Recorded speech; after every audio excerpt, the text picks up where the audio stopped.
District jail छाई के बाहर। और ये जालिम और ये फस्ताई हुकूमत जो जाबराना हथकंडों के जरिए आज 60,000 से ज्यादा कारकुन हमारे गिरफ्तार हैं, जो पाकिस्तान की सियासी तारीख में इसकी मिसाल नहीं मिलती।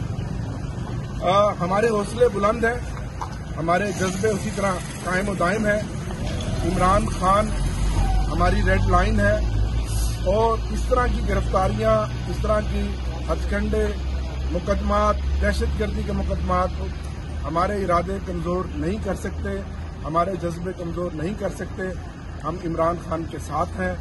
मैं 9 मई के वाक़े की बिल्कुल मजम्मत करता हूं, जो पुरतशद्दुद वाक़यात हुए और ये एक रद्द अमल था इमरान खान साहब के उस अगवा की, जिस तरह से भोंडे अंदाज में उनको हाई कोर्ट से किया गया। इंशाअल्लाह आने वाला वक्त इमरान खान का है, तहरीक इंसाफ का है। अब मुल्तान की पुलिस फिर मुझे दोबारा एक बार फिर 12 दिन में इस जेल में नजरबंद रहा और फिर गिरफ्तार करके लेकर जा रही है।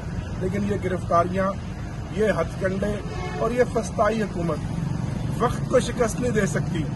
इस वक्त लोगों के दिलों में नफरत है। अल्लाह ताला ने लोगों के दिलों में इमरान खान की मोहब्बत डाली है, तहरीक इंसाफ की मोहब्बत डाली है और इंशाअल्लाह तहरीक इंसाफ दोबारा आएगी और इमरान खान इस मुल्क का दोबारा वज़ीर आज़म बनेगा।